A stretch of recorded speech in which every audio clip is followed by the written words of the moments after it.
made a mistake and submitted my paper review in assignment 1. Okay. So after realizing I cannot delete my submission. What I can do is attempt again.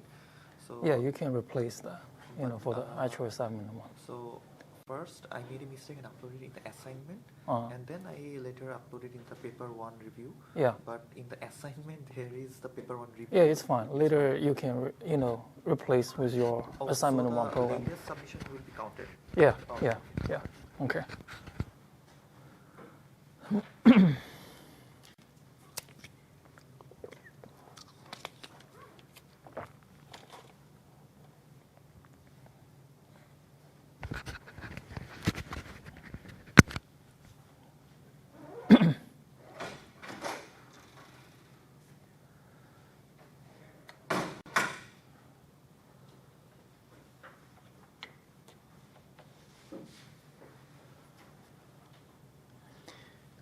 Okay, so just a quick reminder.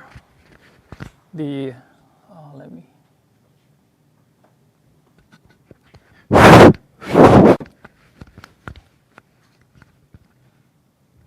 So the assignment, the paper review assignment, I think is due today. So make sure you complete the assignment and submit on time. Okay, otherwise there will be a couple of points deducted for the late submission. Okay, and also I mentioned that you cannot, upload the entire paper for GPT to generate a report, but you could, for example, if some of the, concept or the terminology in the paper you are not sure, maybe you're not familiar with, right? So you can using GPT or DeepSeek, any of these advanced AI model to help you to quickly, right? What is this concept about? So yeah, we can definitely embrace AI to help you to improve the efficiency, but not just totally, using AI to do your work. Okay, but totally okay if you want to check some of the concept using these advanced AI tools, AI models. Okay. Okay. All right. So today we'll talk about medical image classification.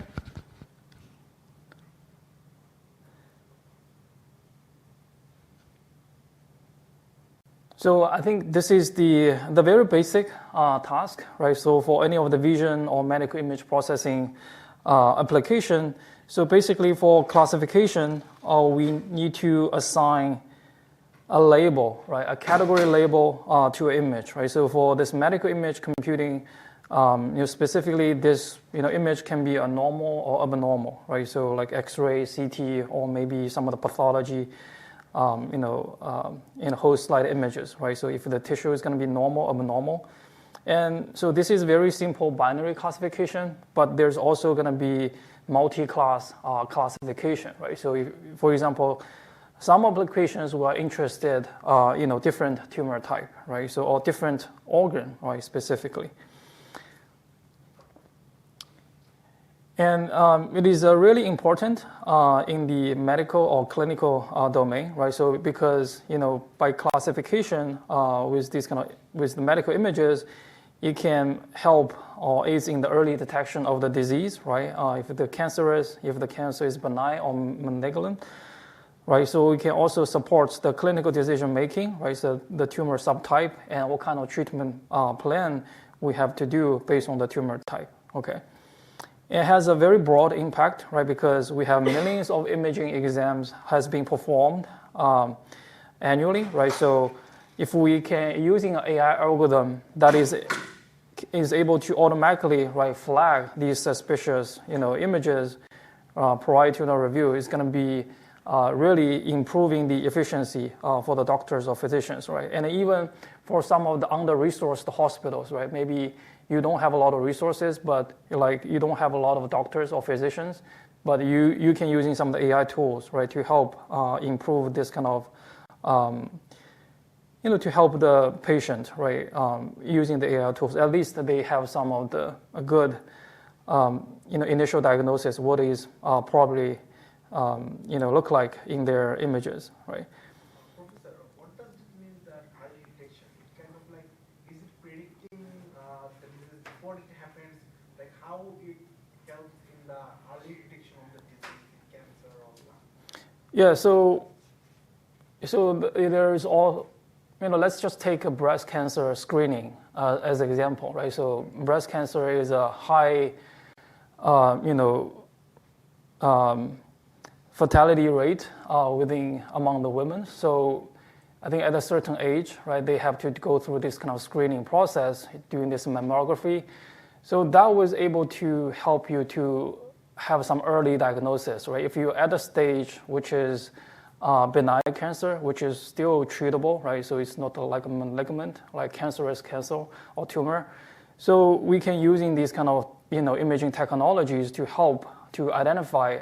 Hopefully, this is the early stage, right? By doing this kind of treatment, the patient can have a full recovery, right? Not like the later stage, then you go through the chemotherapy, then the survival rate may still not very high. So this is not what we want, right? So we want to detect, these kind of cancer in the early stage. So that's the application we're referring to here. Okay. What's the percentage of how much chances it can be later fall into the cancer cell? But this looks benign now, but later will fall into cancer cell, something like this type of detection?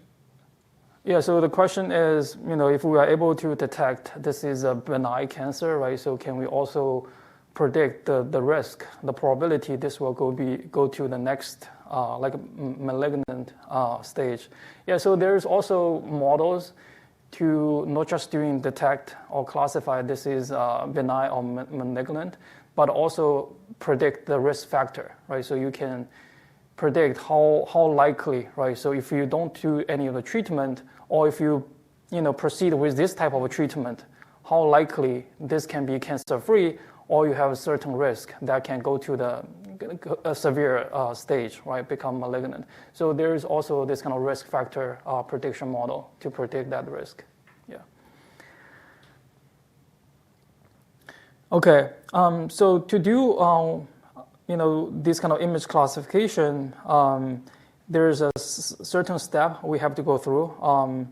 So actually, this is for any of these, data processing or machine learning, right? So the first step is we want to look into our data to make sure the data is good, right? So we can do some pre-processing, right? Because we have the saying as garbage in, garbage out, right? So if your data is noisy, is messy, then you cannot expect the machine learning algorithm to learn very well, right? So there is certain procedure or pre-processing step we can go through.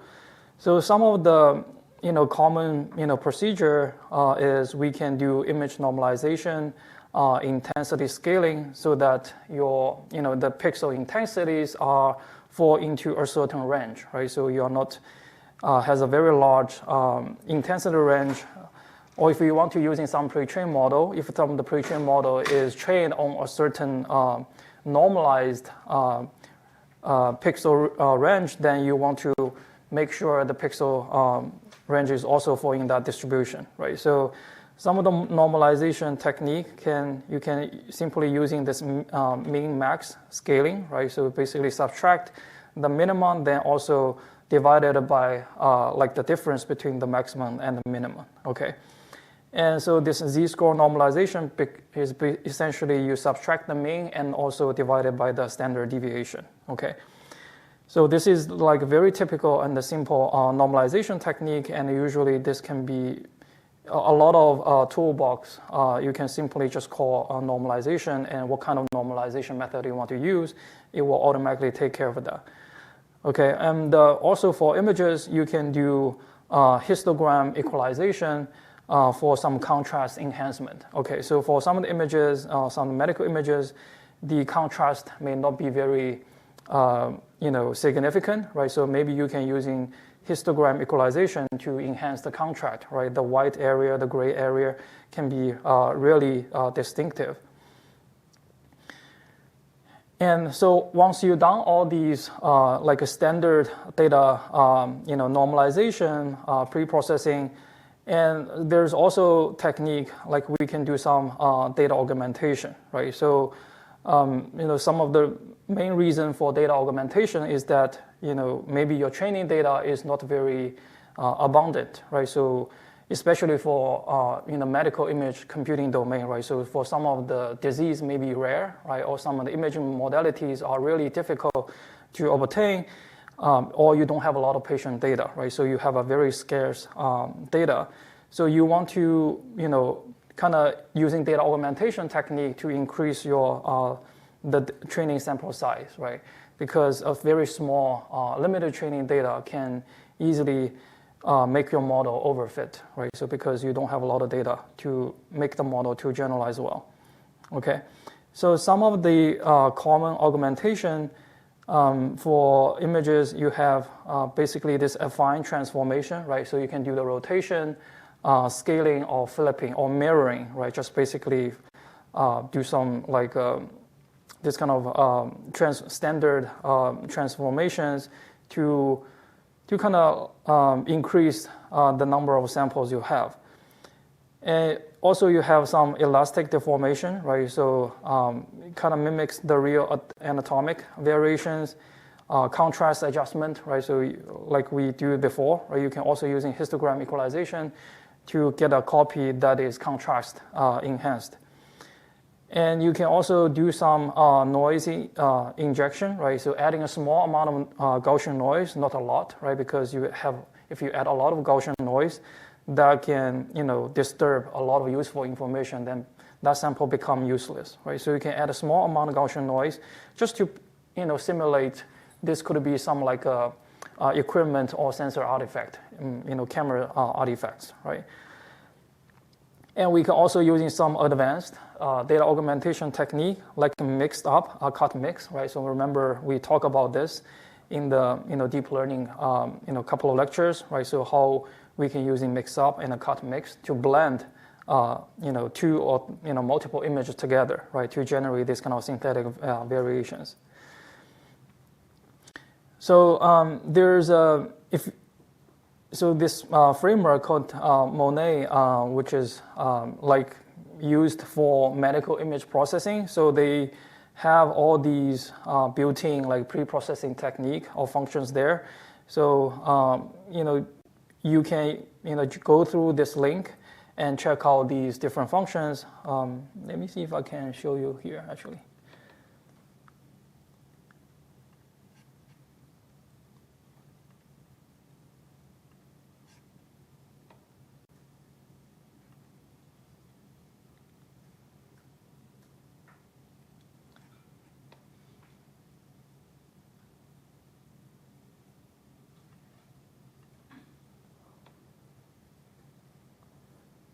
Sure I done correctly.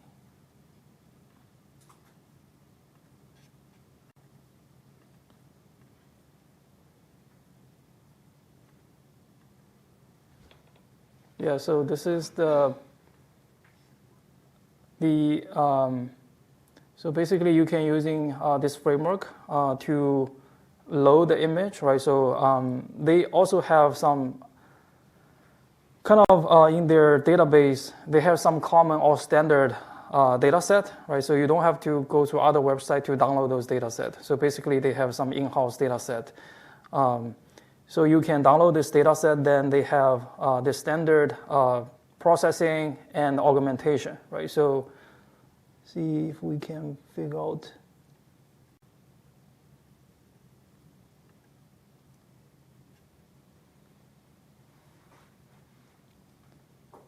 Right, so you can have, right, so they have this kind of elastic deformation, right? So they can also work with 2D or 3D images, right? So some of images may be 2D, but we also have volumetric data, right? So you can also do this kind of 3D data augmentation, right? So this affine transformation, scaling, right?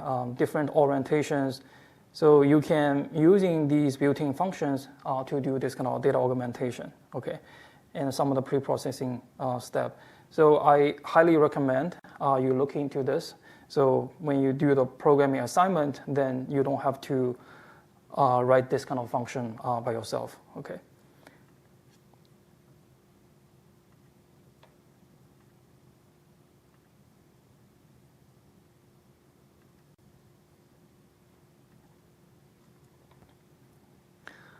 Okay, so next we'll talk about this data imbalance issue in medical image classification.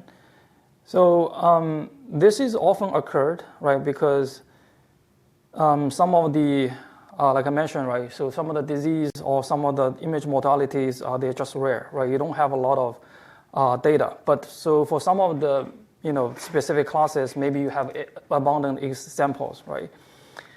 So if you have a data imbalance issue in your problem, then this will affect your model learning, right?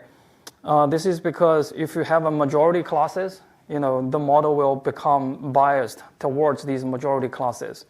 And in this case, we'll have very poor generalization on this minority class, right? So here, example is that, let's say you have a chest X-ray data set, right? You have 90%, samples or images that belong to the normal cases, right? Because we do have a lot of normal patient, they go through the screening. So we have a lot of normal patient chest X-ray scans, but you only have like 10% pneumonia cases, okay? And also, for the brain tumor classification, right? So this, GBM, so this is much rare than the benign tumors. So you will have this kind of data or class imbalance issue. So to address these, data imbalance, right? So we can, we have certain or several strategies we can use, right? So first we can do is from the data level, right? So how we can, manipulate the data so we can mitigate these data imbalance. So what we can do is we can do oversampling, right? So here is this mode, which is a method for generating synthetic sample, right? So or something you can consider if I have, let's say I have a several minority class, right? Each of the class maybe have 10 samples. Maybe I can do a simple random average, right? I take, sample 1, or sample A and a B. I can do a simple average, right? And we can generate another sample for this minority class, right? So this is kind of like a synthetic sample generation to increase the sample size for these minority class. And we can also do undersampling for the majority class, right? Since you have a lot of samples in each training batch, then I will reduce the number of samples, right? So, in your a batch, let's say you're taking 20 samples, right, per training batch.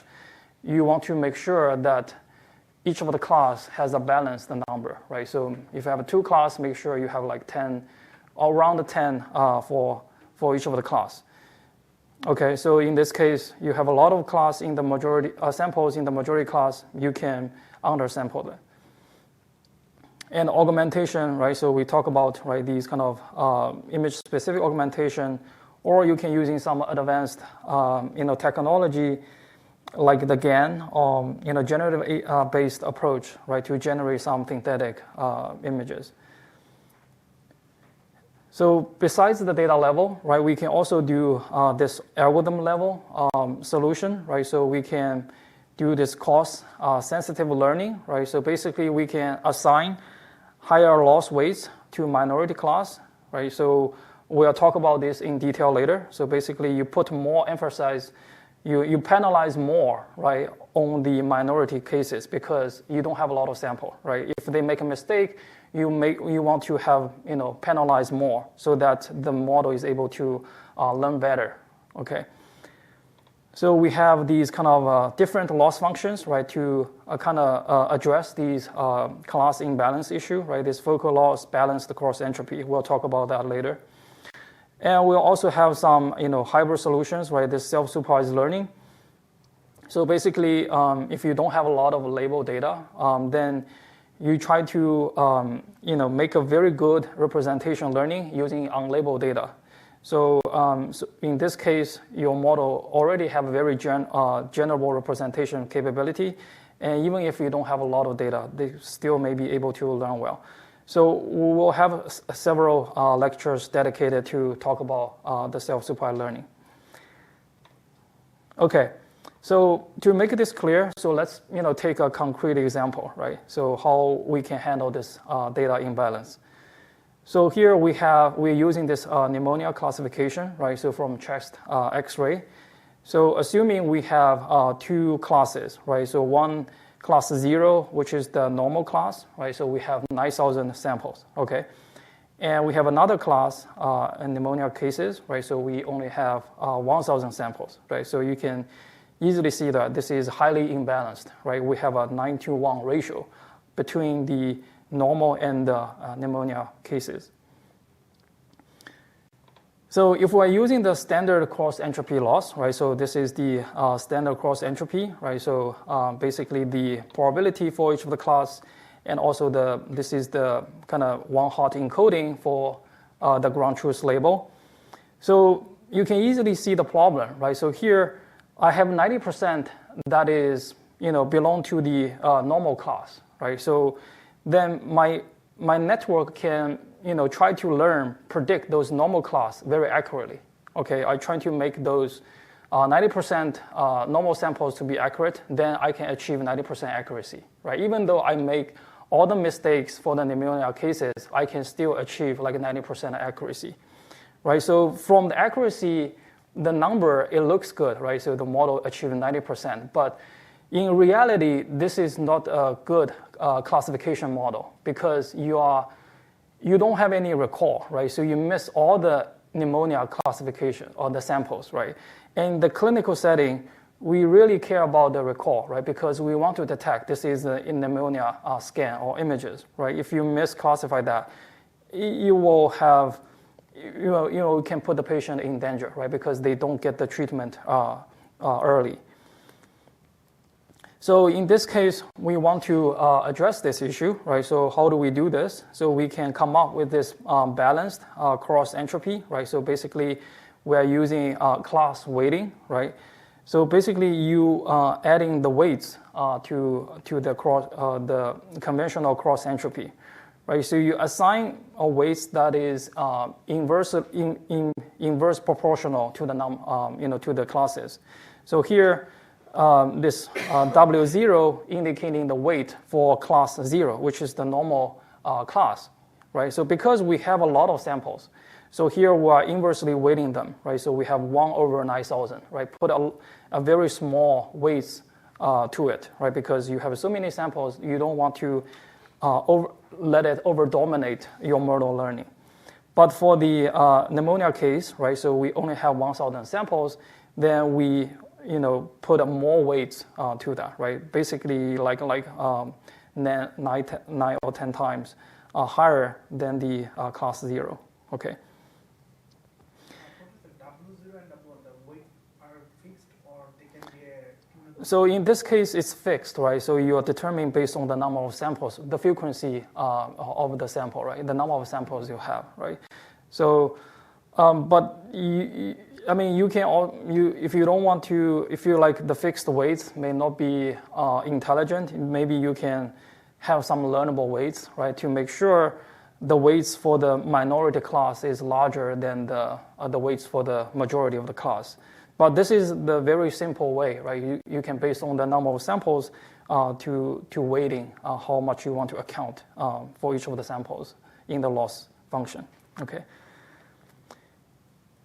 And so the balanced cross entropy works well, right? So for this data imbalance, but some of the hard to classify samples, right, may still contribute much to the training, right? So hard to classify samples means, okay, there may be some subtle pneumonia cases, right? Maybe the characteristics or the appearance of the pneumonia phenomena may not be very significant. It looks like a normal cases, so that could be considered a very hard or edge case, right? So in this case, this focal loss basically modify this cross entropy loss to focus on these hard samples, okay? So essentially, this term specifically adding this 1 minus PT, right? So PT is the predict probability of the true class, and also has a parameter gamma here, which is how much you want to scale, right? So basically, or typically people setting at to 2, right? Like a square. So if you think about, okay, so I'm predicting this class, as like 90% of accuracy, right? So which means the model is very confident. 90%, this is the true class. And so we can consider that's a very easy class, right? Maybe the features, everything is very distinctive. And we want to kind of down-weighting these easy samples, right? Because you are able to learn well. So we don't want to these kind of sample contributing too much to the loss. So in this case, right, 1 minus 0.9, which is 0.1, then you have a square, right? So you put a very small weight to this particular sample, right, in the loss function. So that's how this term is able to downweight the easy examples. So again, we are taking the same example, right, to look at this focal loss. So here we have two pneumonia samples, right? So we know the ground truth label for these two samples are pneumonia cases, right? So we have a label 1. And for the sample A, right, we have a prediction of the class A is 90%, right? So this is probably an easy sample or easy example. We have a high confidence to predict correctly. And we have another sample B, which we have a, prediction of the probability is 20%, right? So in this case, it's a misclassification, right? We only have 20% probability. This is label 1. So this is considered a very hard sample, right? So because we made a mistake. So we can basically compute all these different kinds of loss, right? So cross entropy, balanced cross entropy, and the focal loss, okay? So for you to compute this balanced cross entropy, right, so we can determine the weights based on the number of samples, right? So we have these. And we can also specify the focal loss hyperparameter, gamma equals to 2, okay? So this is just the basic settings, right? So the parameters we are choosing for different loss calculation.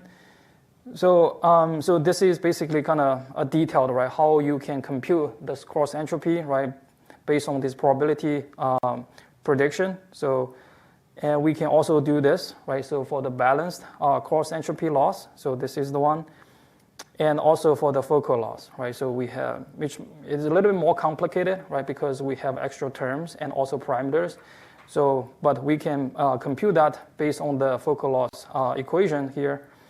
And eventually you can end up with a table, right? List all these losses for these two samples, right? Sample A and B with different loss type, right? So the first is the cross entropy loss. This is the balanced, and this is the focal loss. Okay. So here, the purpose here is we want to demonstrate, right, which one is better for handling the hard case, the easy and hard case sample, right? So if you look at this focal loss, right? So for this easy sample A, we have a very small loss, right? So the intuition is that, okay, since you are able to predict very quick, accurately, so then we won't pay too much attention to that. We won't penalize too much, right? But for this hard example, right, so it's a pneumonia case, but you predict a very low probability, right? So which means you are not able to perform well on this kind of hard cases. So I want you to pay more attention to this kind of sample, right? So you have a very large weight. So the large weight means relatively, right? So here, this easy sample, we have only 0.001, but here we have a loss, which is 1, right? So it's like 1,000 times more than this easy sample. So you can see how much they penalize, right? So for these harder sample. But if you look at other, traditional cross entropy, right, you don't have this kind of emphasis. Okay, so that's some of the strategies you can use, for handling data imbalance issue, and also how you can, tune or play with some of the different loss functions. If some of the examples or your databases, have easy or harder samples. Okay. Next, I want to also talk about also the common strategies, right? So, in the deep learning, so basically we want to using this kind of transfer learning technique, so which is also very fundamental. So the basic idea is that you have, let's say, you have a lot of abundant images or data samples in some of the public domain database. Let's consider ImageNet, right? So this is a well-known database, has a lot of data samples, right? So a lot of models has been trained on ImageNet, right? So typically we can consider ImageNet pre-trained model has a very good representation, for the natural images, right? And we want to leverage these, very good representation for some of the downstream tasks or your domain-specific application. In our case, which is the medical image classification, right? So what you can do is you can, using the pre-trained model, and transfer that knowledge, while you are fine-tune the model on your domain, right? So which is domain B, okay, or task B, we consider. There's a couple of fine-tuning strategies, right? So typically you can maybe only fine-tune the last layers, right? If you think your domain-specific images have very good resemblance with your pre-trained data set, right? Let's say the pre-trained is ImageNet, your domain-specific is you're not dealing with medical images, but you're also dealing with some natural images, right? So your own images collected by yourself, their domain kind of very similar, right? Maybe you only fine-tune the classification layer, right? Because the assumption is that the feature representation should be very close. But if your domain is very different, right? In some of the cases, right, the natural image and the medical image can be very different, right? X-ray, MRI can be very different than the natural images. Then maybe you want to fine-tune some of the a couple of more layers, right? Not just using all the layers in the pre-trained model to extract the features, right? Because there's a very significant data distribution shift. Okay. So in this case, right, so we are, keep these initial layer frozen, which means we don't update these weights. We are just using the pre-trained weights from the pre-trained model. We only update this kind of blue or purplish layer, right? So this is where the gradient is able to backpropagate through these layers, and you only update those, okay? That's you only fine-tune these layers. So how will we know the boundary between the frozen ones and the unique ones? Yeah, so the question is, how do we know what's the boundary, right? So how do we know, okay, we're gonna freeze these 3 layers, only fine-tune the last layer? So it depends on your data and also the amount of data you have. So actually the next slide, it kind of exactly is your question, right? So suppose we have model A trained on data set A, right? How do we apply transfer learning to data set B to create a model B, right? How do we do the fine-tuning? So there are some simple cases. So some of them may not be like the golden rule you can follow, but it's just one solutions or possibility you can follow, okay? So for example, you have a new data set, okay, which is small, but similar to the original data set. Here, just for simplicity, let's consider all the original data set as ImageNet, okay? And your new data set could be medical domain specific data, right? CT, X-ray, etc., whatever. So if your data set is small, very similar to the original data set, okay? Maybe a good strategy is you train a linear classifier on the CEN code. So basically, let's consider a pre-trained like a ResNet, right? A CEN model. So here you are basically freeze all the conv layers, right? You only fine-tune the last linear classification layer, right? Because ImageNet, you have 1,000 classes, but for your medical domain, right, you only have like 10 or 5 classes, right? So you don't want to using the classification layer, right? Because you have to fine-tune it, adapt it to your own domain problem. Only have like 5 or 10 classification, okay? So in this case, you can free all these kind of layers, right? Basically, you are using the pre-trained model as a feature extractor, right? Till the fully connect layer. So that's your feature representation. You don't do anything because the assumption is that, my data is very similar to the original data set, and I don't have a lot of data. If I fine-tune the entire, then I can easily get overfit, right? Because I don't have a lot of training data. So it's better using pre-trained model as a feature extractor than train a linear or fine-tune a classifier, okay? So the next case is, the data set is large, but also similar to the original data set. So in this case, we can consider fine-tune through the full network, okay? Because you have a lot of, samples, right? So you can afford this kind of full fine-tuning, right? So maybe you want to adapt the model better. But you can also maybe choose to play with, don't fine-tune all the layers, right? So the rule of thumb is if this is very similar, right? As we talk about in the CN class, the initial layers is basically like edges and corners, right? If your data is very similar to the pre-trained model, edges and corners, no matter what kind of data, they look, they pretty much, serve the same purpose, right? So you don't have to fine-tune this kind of edge detector or corner detector kind of thing, right? So similar, but you can fine-tune like the last a couple of conv layers, right? Because they may extract maybe some very high-level representation that is unique to your data set, okay? And the third case could be new data set is small, right? But very different from the original data set, okay? So in this case, you can, one solution is, here involving train a SVM classifier from activation somewhere earlier in the network, okay? So here, the intuition is that because your new data set is very different from the original data set, right? So the high-level representation can be very different, right? So let's say your pre-trained model is only detect a cat and dog, but the new data set is detect the human organ, right? So it's really very different, and this could be X-ray or MRI. So the natural dog and a cat image can be very different in the high-level representation. But in the initial CN layer, you only detect edges and corners. They can still be very close to each other, right? So that's why you can, using the activation somewhere earlier in the network, right? Then using a SVM, right? Again, this using SVM is because you don't have a lot of samples, right?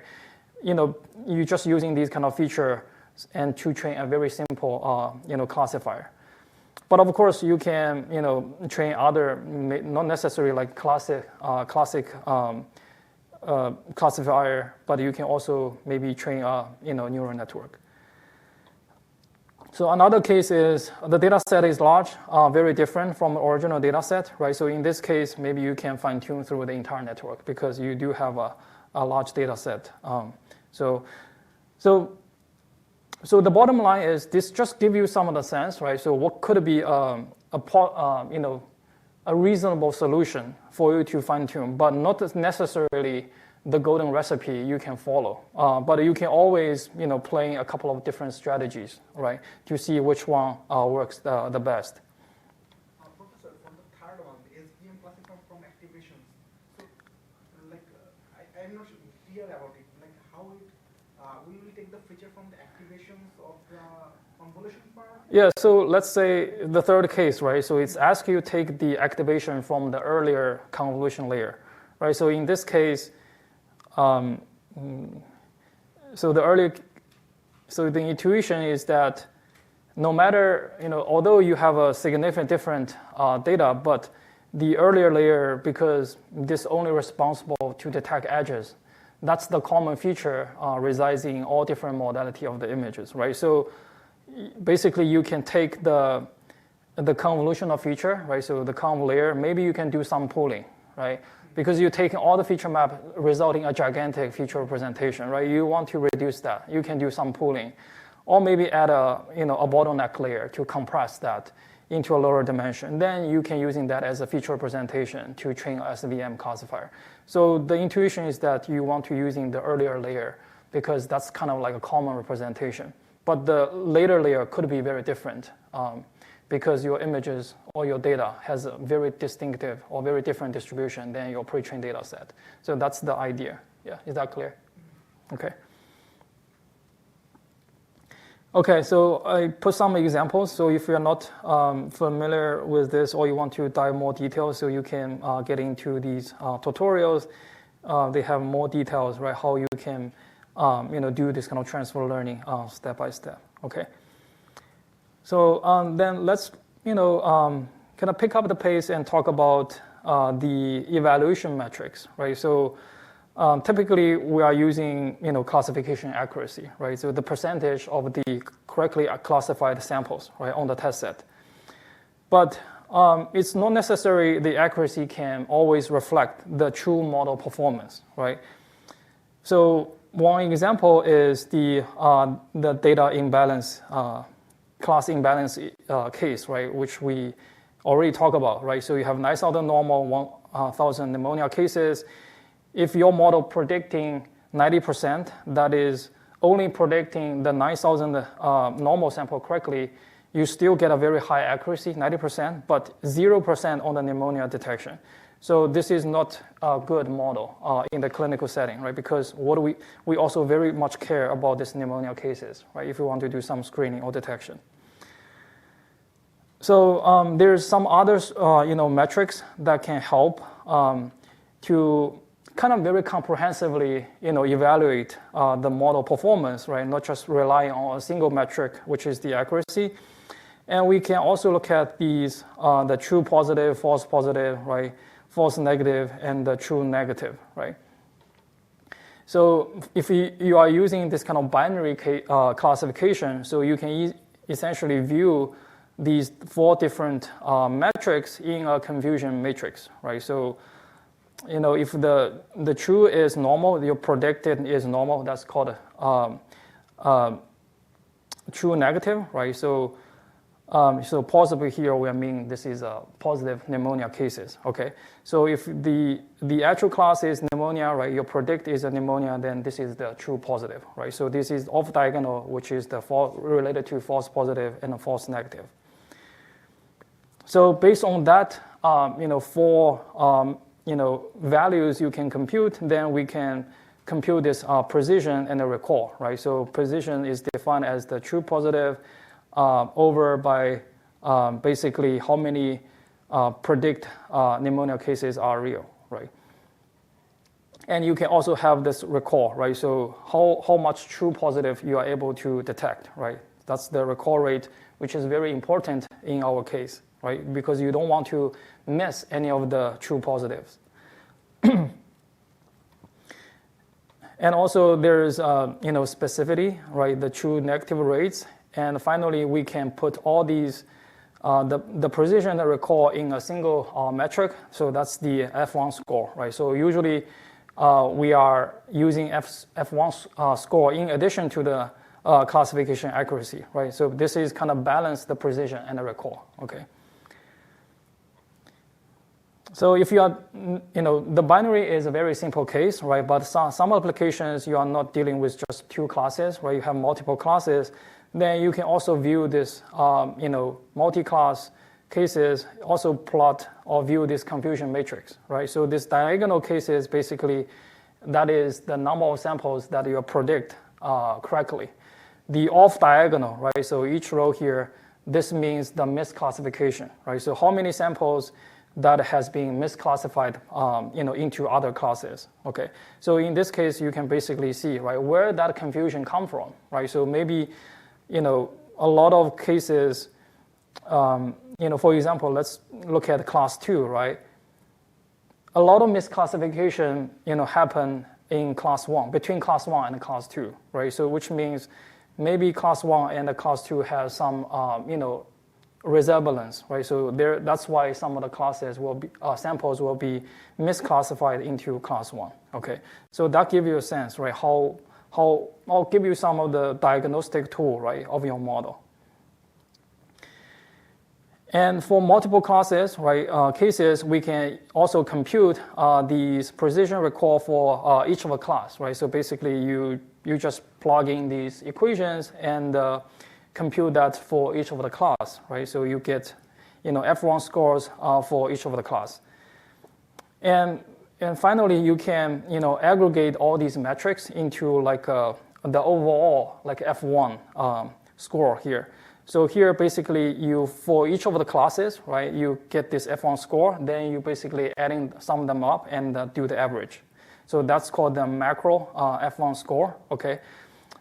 So this is usually good for balance, good for the balanced data set, right? So assuming you have a balanced data set, right? So you treat them equally, right? So each class equally. So you get this averaged F1 score. But you can also, account for, the number of samples within each of the class, right? Taking into that account, you can have this kind of weighted F1 score. And then you also have this micro average, right? So you can, based on this is the equation for the micro average, you can also compute that. So the key takeaway is that, right? So for the confusion matrix, we can visualize the class-specific errors, right? So which classes they are, confused together, right? So the model doesn't perform so well. And we can using the micro or weighted metrics to give a sense, right? So beside the accuracy, right? So the precision, how the precision and the recall are balanced, okay? So here, I'll just give you like a very quick pop, question. So here I have a 3-class, skin lesion data set, right? So we have these 3, classes. So the first one is the cancerous class, okay? And the other 2 classes, this one is like benign tumor, skin tumor, and this is also a non-cancerous tumor, which kind of often it's like a skin growth. You will see. So these 2 are most can have more cases. Right, so in this kind of data set, which metric would you prioritize if early detection of this cancerous tumor is critical, right? Basically, I want to do some cancer screening, right? So what kind of metric is important in this case?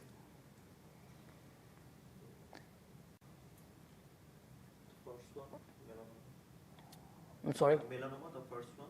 Yes. So we want to do the early detection, right, of this cancerous tumor.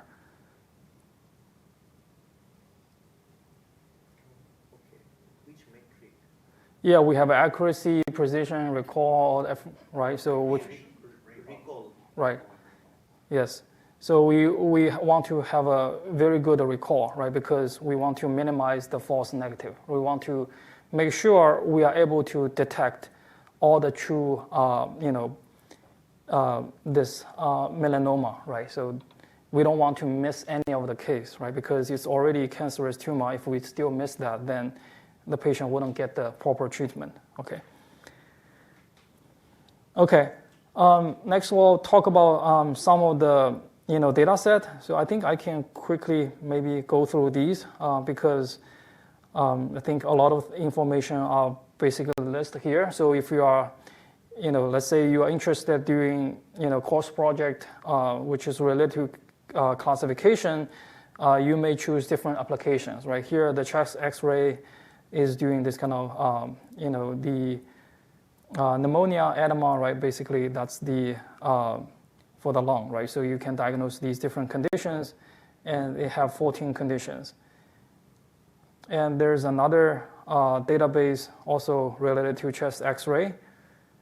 And we have this another one, right? So we have the chest X-ray with bounding box. So here you are not just, can do classification, but even doing the localization, right? So you can put a bounding box, where is the pneumonia lesion area, right? And here we have the Alzheimer's disease, right? It's the neurodegenerative disease, right? So we have this MRI, PET scan, right? So these are basically, together analyze the anatomy and also the function of the brain, right? So because we want to see how the brain, their functions degenerate, right? Related to Alzheimer's disease, and you can using this kind of data set to do the classification, okay? And the brain tumor segmentation, so this is like, basically designed for segmentation, but because segmentation also involves classification, right? Because we want to also predict which tumor class that is. So essentially, you can also using that for classification, like pixel-wise classification if you want to do that. So BRATS is a very common database, or very popular for brain tumor segmentation. Okay. And this one, this ISIC, this is for the skin lesion data set, right? So for the classification, so the question I just asked earlier. So this is a data set if you are interested in the skin, tumor classification. And this is another, related to pathological images, right? So you are, basically this is the whole slide images, right? So you can using this for classification. And also we've also collected a whole slide image. So this is not for particular disease, but for different organ classification, right? So we have this whole slide image, right, with different organ tissues, right, with lung, liver, kidney. So that's what we, recently working with the College of Medicine, collect this multi-organ pathology data set.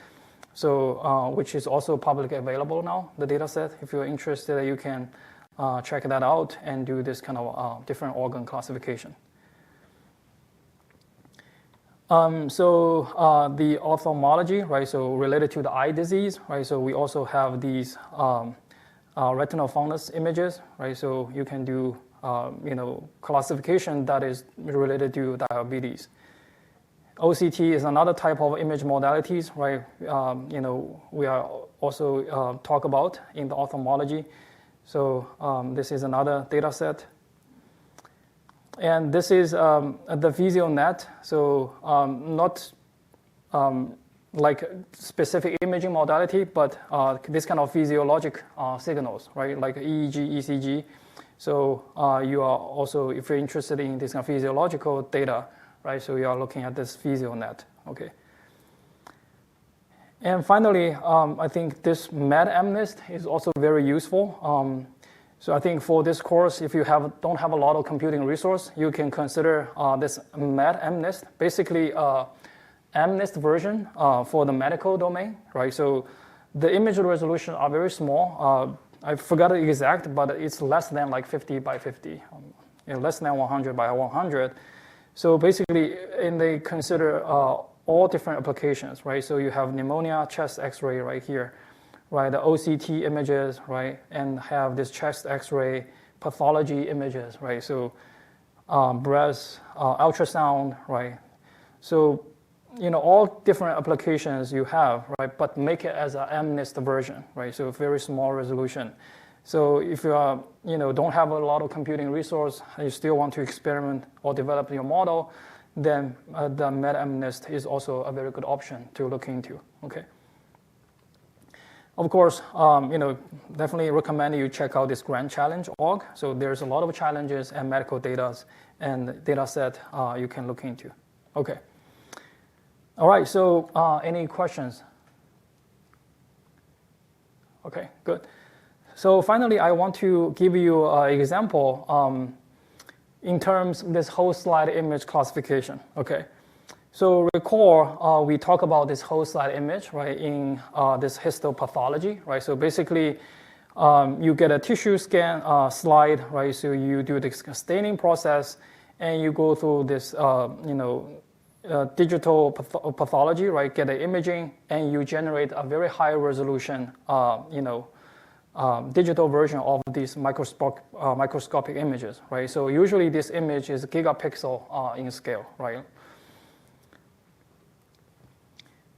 So typically, for the whole slide image classification, right, we probably will resulting image may look like this, right? So millions of, by millions of pixels for each of the slide.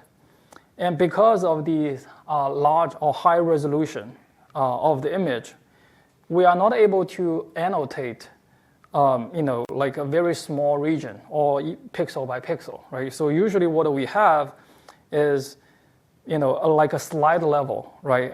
Labels, right? So this slide can be a benign, right? So this slide can be a malignant, or maybe this slide can be a normal tissue, okay?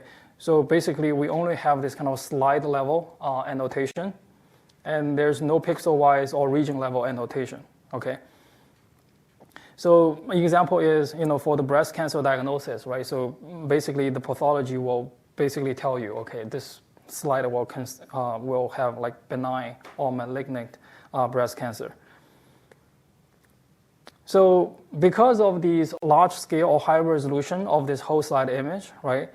And there are several challenges if we want to do this whole slide image, classification, right? One is the computation, right? So because this is like gigapixel images, right? It's really difficult to feed the entire image into a network, right? Like CNN or vision transformer, right? Due to the memory and computation constraint. And second is we only have a very weak supervision, right? So we only have slide level labels, cancer or normal. But because this image, right, will contain, a lot of information, right? Maybe this is labeled as a cancer, but you only have a very small region corresponding to that cancer region, right? A lot of time, or a lot of region can corresponding to the normal tissue, right? So in this, ideally we would want, right? So you have this whole slide image and also locate where that tumor region is, right? So in this case, we can extract very useful information from that particular region and using that as a very strong representation, for the tumor class, right? But here, because getting these region-wise annotation is a very tedious, time-consuming process, okay? So then how do we, address this whole slide image classification, right? So one potential solution is we can divide these images, right, the whole slide image into small patches or tiles, right? So each of the patch or tile could be like 256, dimension, right, small tiles, right? Then we basically do the patch classification, right? So we feed this this patch or tile into a CNN or vision transformer, then we do the patch-wise classification, right? But if we want to train in this way, we also need to know the patch level, labels, right? Which patch is corresponding to the normal, which patch is corresponding to the cancer class, right? If we have that, then we can basically do the patch-wise classification, then we can do some majority voting or some aggregation in the decision level, right? So that's one of the potential solution, but in this case, we require patch level annotation, which we don't have in most of the cases. So the another solution is using this technique called the multiple instant learning, which is very common in the whole slide image classification. Okay, so the multiple instant learning approach basically or follows this kind of concept. Okay, so here you can view this image. This is the original whole slide images, right?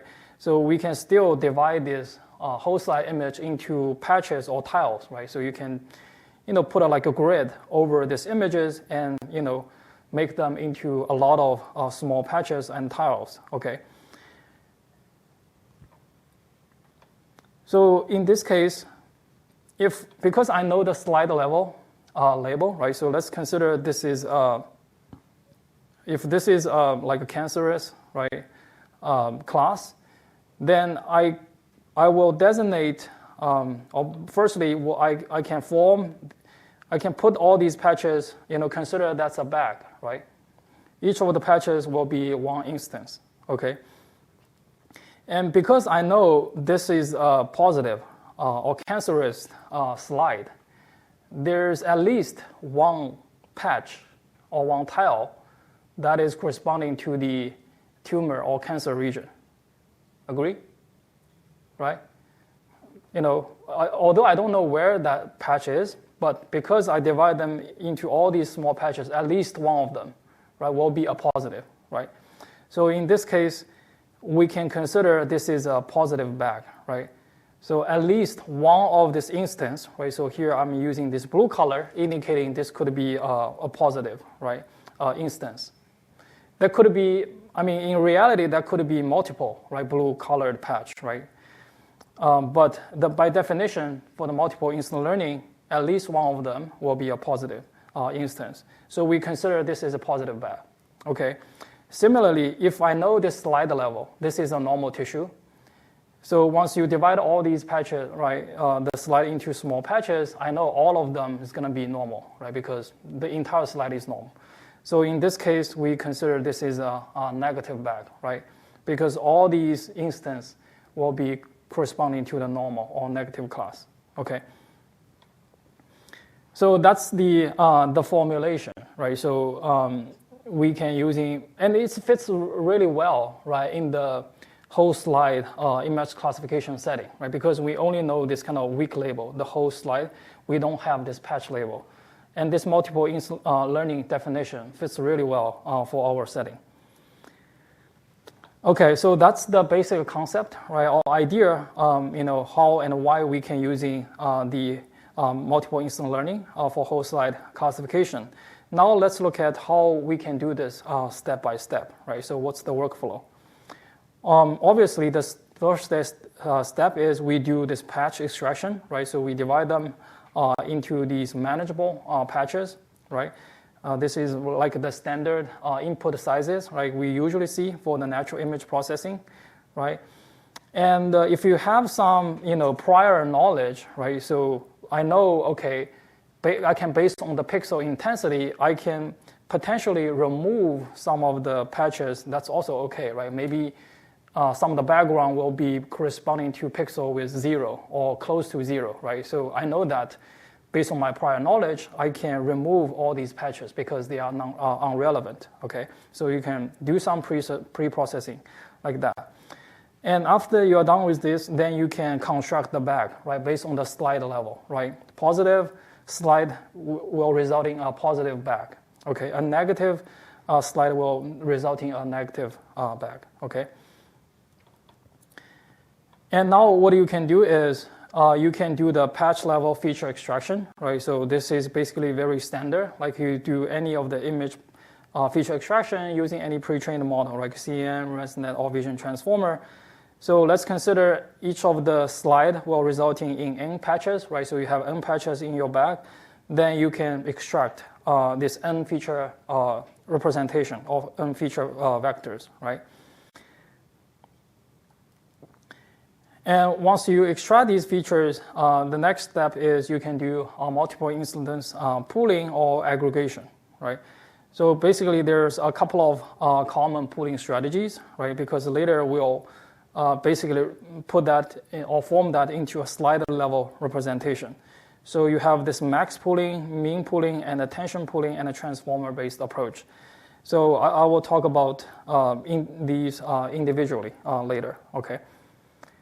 So let's assuming, okay, we are done with this step and you understand how these pooling works.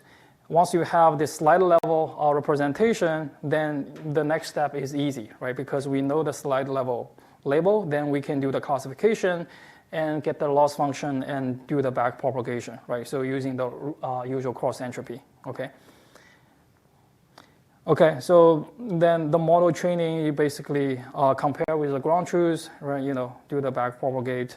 And you can iterate until the model converge. Okay. So then let's go back to the step 3, right? Because I think that's the most important one, right? So after we get the patch feature, right, from H1 to Hn, how do we do the aggregation to get the frame level slide level representation? So let's look at the max pooling first. Okay. So the max pooling strategy. So basically, right, so you have all these features, right, Fi or before using Hi, so basically the same thing here. We can, using a simple small neural network, right, so basically here I have a weight, I have a bias, right, I can get a patch-wise, probability or activation, right, and then, basically you can, or you can using a softmax to make it into a probability. Then you basically select the maximum. Okay, whatever the have n of these values, right? The scale logit. You can choose the maximum as to represent the slide level activation, okay? And then you can using that to do the later classification, compare with the ground truth, etc. Another strategy is the mean pooling, right? So this one is even easier. So basically you have all these features. What you do is you just average all these patch features together, right? You just compute the average of these patch features, right? So basically do the average and using that averaged feature as your representation for the entire slide. And then you can basically, do the, add like a fully connect layer, and because you have the slide level, labels, then you can do the compute the loss, right, with the coarse entropy, all these things, okay? But the limitation of these average pooling is that basically you are averaging all these signals, right, all the features from all the patches together, right? So it could dilute kind of some of the signals, right? If a small subset of patches, consider like a positive class. Let's say you only, for this slide, it's a positive, right? You only have one patch that is corresponding to, that could be like a tumor region, but you collapse the feature with all these so many normal tissues featured together, right? So you can imagine how this tumor region features can be diluted, right? Because you take all these average. So this is one potential limitation for this mean pooling. So to kind of address that, right? So you can maybe improve this pooling strategy using attention-based pooling, right? So this is essentially what we talk about with the attention mechanism, right? So you can learn attention mechanism, right? How much attention I have to pay attention to when I do this averaging, right? So now you are not just equal weights for all these weights features, but you put attention weights to it, right? So how much I have to pay attention to these individual features.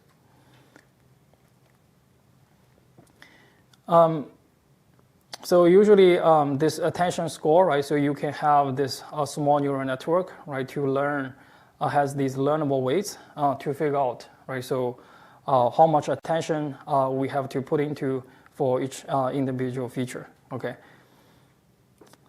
And finally, right? So we can using the transformer-based approach, right? So basically, you get all these patch-wise feature, right? Then you can consider that's a sequence of the patches, then or treating them as a sequence of tokens, then using a specific class token, right, a classification token, right, to learn a back level embedding for the entire slide. So this is the kind of transformer-based, is able to model all these long-term relationship, right, because the whole slide image are very large, right? So a lot of patches may be spatially very separated. So you can using the transformer to learn this kind of very long distance relationship. Okay. So these multiple instant learning, right, serve like a very simple solution that you can deal with this kind of weak supervision for these whole slide images. But you can imagine there's also some of the issues with that, right? Because here, the whole slide image are large. This will result in a lot of patches, right? So this could be like thousands or even more patches you have to process, for the entire slide. But if you look at this example, right? So have this actual whole slide image here. All these regions are actually related to like a background or non-relevant, right? So you only have tissue region, only have like a narrow region like here. But if you just treating them all the same, you feeding all these patches into your neural network, extract features, later do the pooling or aggregation, you can imagine how much computation you have to spend, right? So in this case, it's also a good strategy. You think about how we can do the patch selection, right? So for this kind of case, you can using based on the pixel value, right? So because by looking at these images, right, this background has very unique pixel values, right? Maybe very close to 0. So maybe you can using kind of threshold to determine, okay, this is the background, so I don't care about patches within these background region. I only care about patches in these region of interest. Okay, so that can reduce a lot of patches or tiles for the later processing. Okay. Another way is maybe I can using some before I do any of the classification, I can using some a well-trained segmentation model, right, to segment the region which are for the interest or the tissue, just specifically related to the tissue region. So I can pinpoint where exactly that specific tissue are using some segmentation model. Then I can only care about the patches within these area. Okay, so that's just some of very basic techniques or ideas you can think about how to reduce the number of patches for the later classification process. Okay. Another example we can do is based on the clustering, right? So what we can do is you can extract or all these, you can process all these patches, but later you can using clustering algorithm, right, to cluster into like a K clusters, okay, and then maybe just select the centroid or maybe some representative patches from each of the cluster. Right, so here, let's say your first step is you extract these regions, right, using some threshold. You are able to extract these tissue region. And then you want to further reduce the patches I want to process or later, right? So you can extract the features, then using the clustering algorithm, get a couple of clusters and just using the representations or the centroid from each of the cluster, right? So rather than all these patches, but you maybe select like 100. If you specify like a K or number of cluster equal to 100, then you can select the centroid for each of the cluster. So that can reduce to even more. Okay, so that's some of the strategies you can further use. Okay, so that's for the patch selection. So here, just want to quickly see, if there's any other ideas you think, right? So that may also help, in terms of patch selection. Any ideas?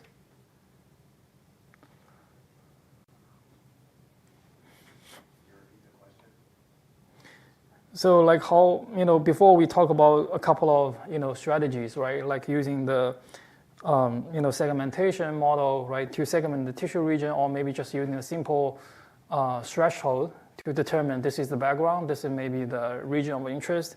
So I'm just wondering if there's any other ideas, right, you can think about how we can do the patch selection, right? Rather consider all these patches in the whole slide image. Is there any other ways we can help us to select the informative patches so we don't have to process all of them? Yes? Yeah, the clustering we talk about, right? So that's another one. Other? Yes, attention mechanism is also one way we can, kind of focus on the attention. Give you some idea, right? So which area we have to pay attention to. Any other? Okay, so yeah, you can consider this is an open, problem. So actually, this is.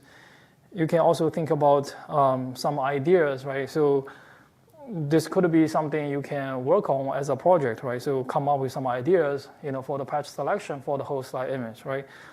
I think I can give you a suggestion. Maybe look at the frequency analysis, right? So you can taking a Fourier transform or maybe wavelet transform in the frequency domain.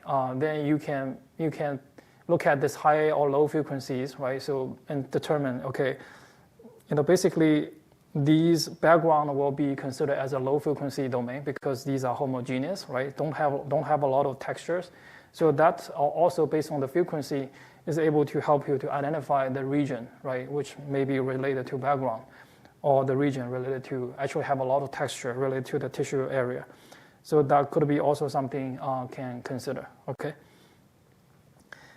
Okay, all right, so I think that's all for today. So because I think classification is very straightforward, but just to give you sort out some of the important metrics you have to consider rather just considering this kind of accuracy, right? So hopefully these strategies can help you with programming assignment 1. So you are able to properly tune a model, is able to achieve the best accuracy you can, okay? All right, so if you don't have any questions, we can end here. Then I'll see you on Thursday.